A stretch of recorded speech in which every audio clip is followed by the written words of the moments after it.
Okay guys, welcome back to the channel, the Fisher Amen channel. Last time that we brought you guys the Aqua Marina 11-foot catamaran.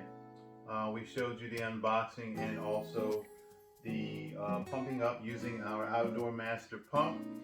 Today we're going to be getting ready for our first trip out onto water, hopefully in the morning. So we've got a lot of work to do. As you can see, we've already added the Minn Kota Endura 55-pound thrust trolling motor mounted on the back of the transom. It fits perfectly. We also have the same battery that we're going to be using for everything, and everything other than the boat you see is probably going to be coming from Amazon, so you'll be able to go there and get what you need. Now this battery, this particular model, I have used in the past. Universal battery, UPG 21000R. Had great success in the past with these batteries. They last a long time. I think it's 1,000 hours of time. Let's read it and make sure we know what we're saying here. Constant voltage, 100 amp hour battery.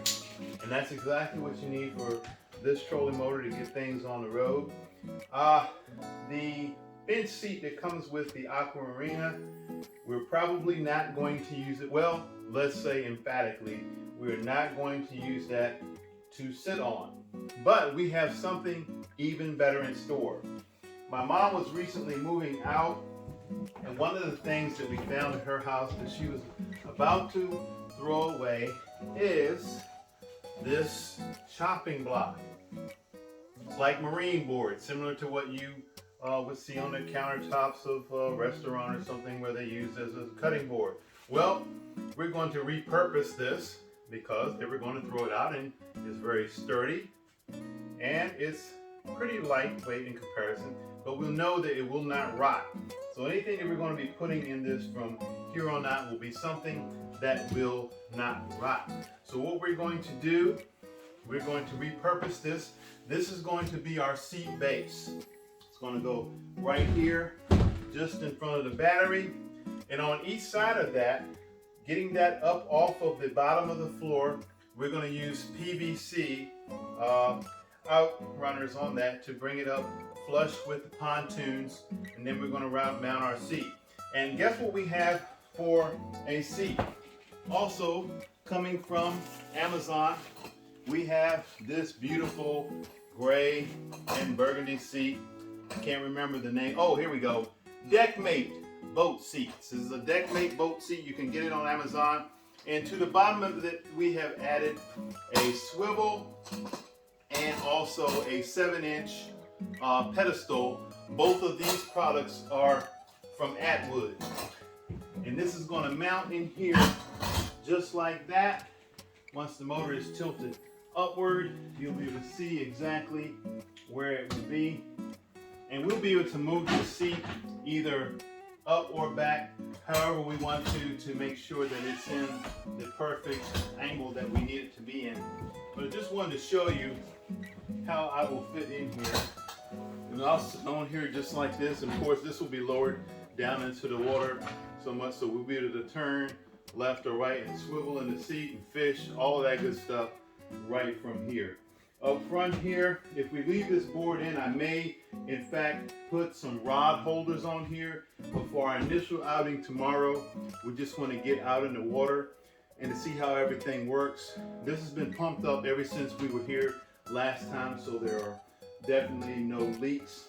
So what we're going to do is get the seat mounted, and then we have another surprise getting ready to be mounted on here. So let's, as they say, get busy.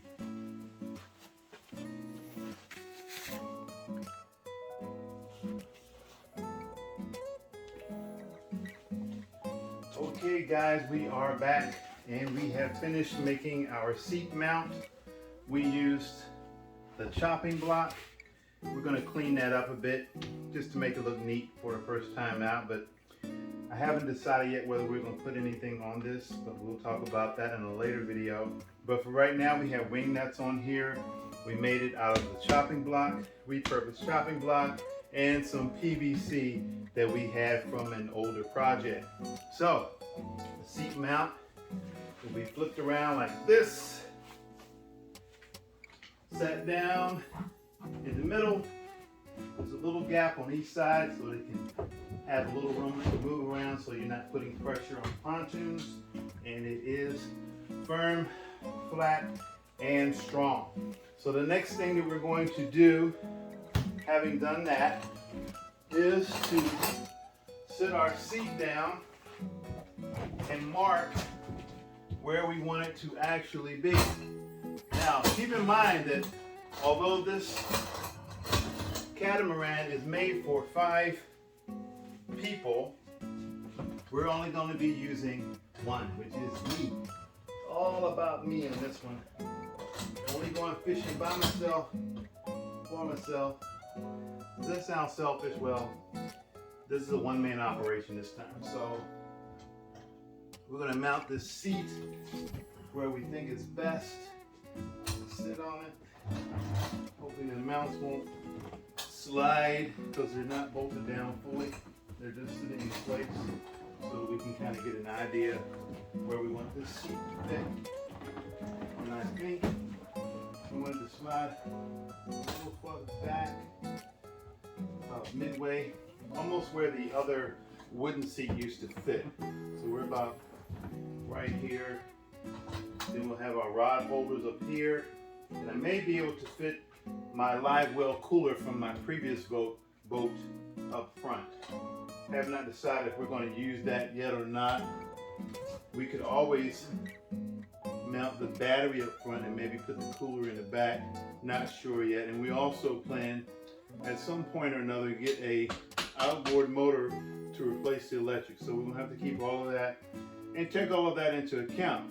But that being said, even if I mount my seat right here in the middle, this mount that I made has an adjustment of about 8 inches. I can move back and I can move it as far forward as I need to. So we can mount this anywhere that's close and still be okay to move it as we please. So I'm going to take just a moment, get the seat mounted so that I can sit in it, and we're going to see exactly where we stand, or sit, I should say.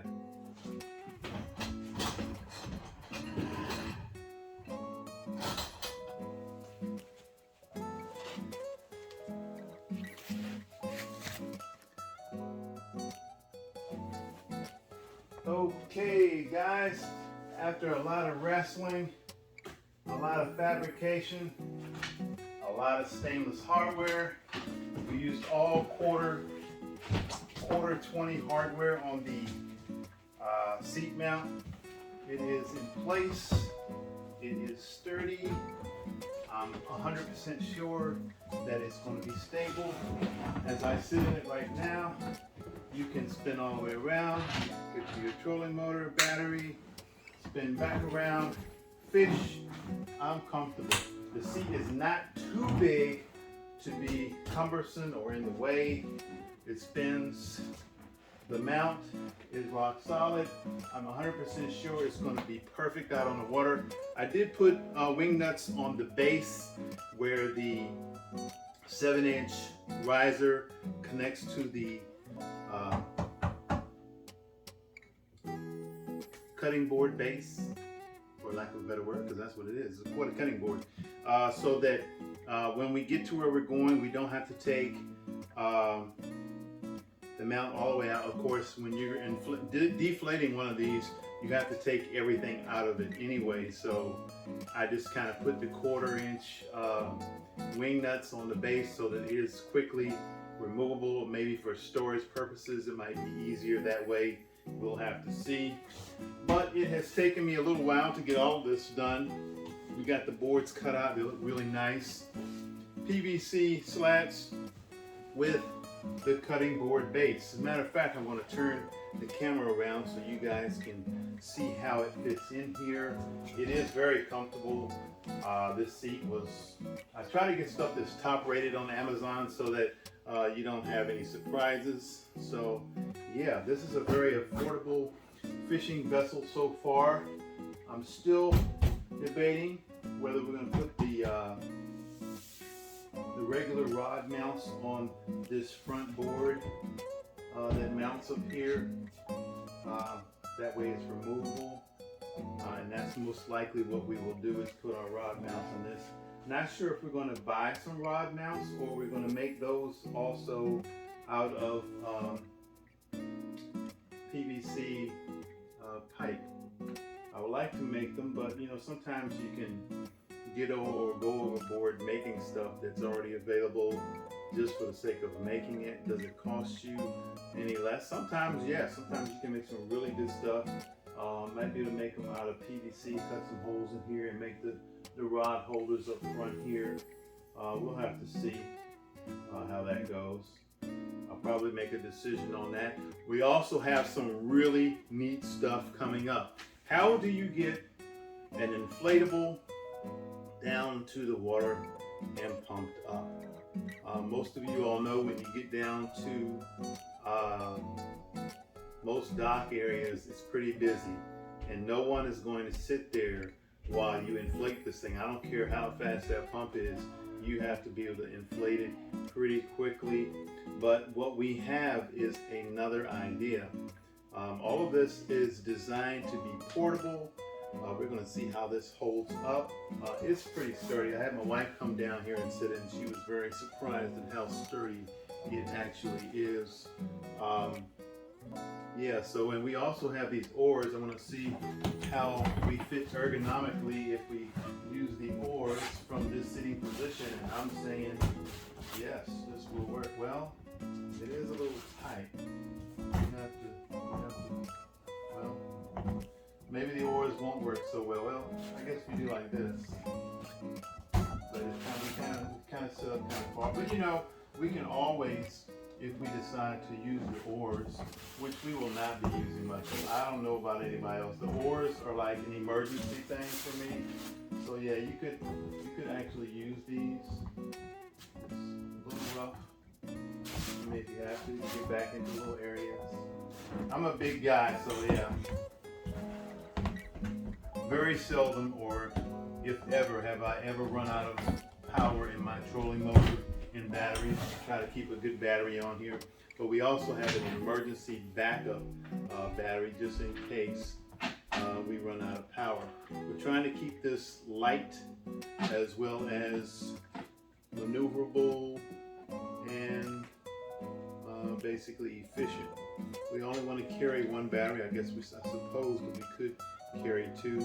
One thing I can say about these Minn Kota Endura 55-pound trolling motors, I have had no less than 3 of these, and I've never had but one problem, and that is with the propeller shaft. We were on a lake one day and we lost the propeller shaft. As a matter of fact, there's a pin in there for the propeller shaft that, if given enough stress on it and enough hits to it, it can actually snap, leaving the propeller doing nothing and the motor still spinning.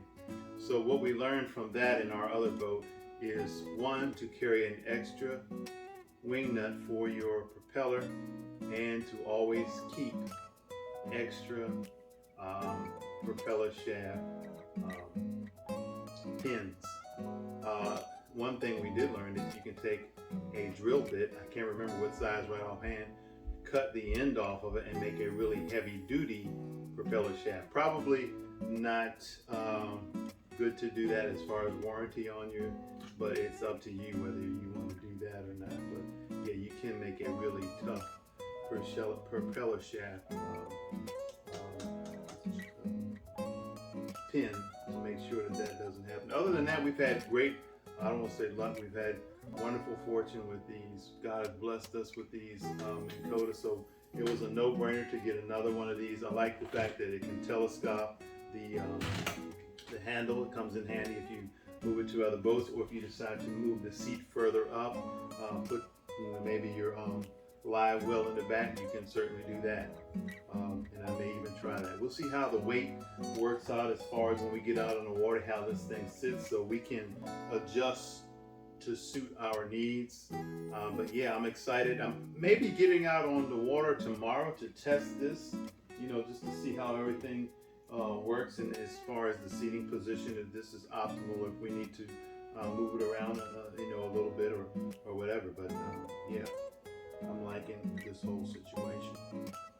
But one of the things that I was just saying about this seat, because it swivels, even though I have 6 inches right now that I can move this seat back, should I need to, I can flip this motor around, get it out the way, flip the seat mount around, and I can slide this seat almost all the way back there. So yeah, you'll still be able to use the oars. I was just thinking about that. But yeah, that's going to do it for today. Remember to like and subscribe. We're going to take this Aqua Marina Aircat out on the water, and we're going to see how we can convert this to a formidable fishing vessel, because I love to fish and we want to catch some snakeheads. Not sure if they are still biting now. Normally we would catch those earlier in the season. I've taken almost a year off. Matter of fact, more than a year, probably a year and a half off from fishing. We did go ahead and register this boat. We're waiting for our titling and license from the Water Authority here in Virginia. We did get a temporary number for this boat so that we can actually go out, take the boat out legally, even before we get all of that back, because it generally takes 30 days to get those back in the mail, because they're not doing in-person appointments right now. So that being said, that's it for today. We got our C2 55-pound thrust motor. We have our battery, this great battery, 100 amp hour battery mounted on the back. We have our seat mount all squared away, all stainless /20 hardware. It's not moving anywhere. If I wanted to, I couldn't flip this thing back. And this thing is rock solid. So remember to like and subscribe to this channel, Fisher Amen. Fisher, capital A-M-E-N. It's all written as one word. But we'll see you on the next video. See you!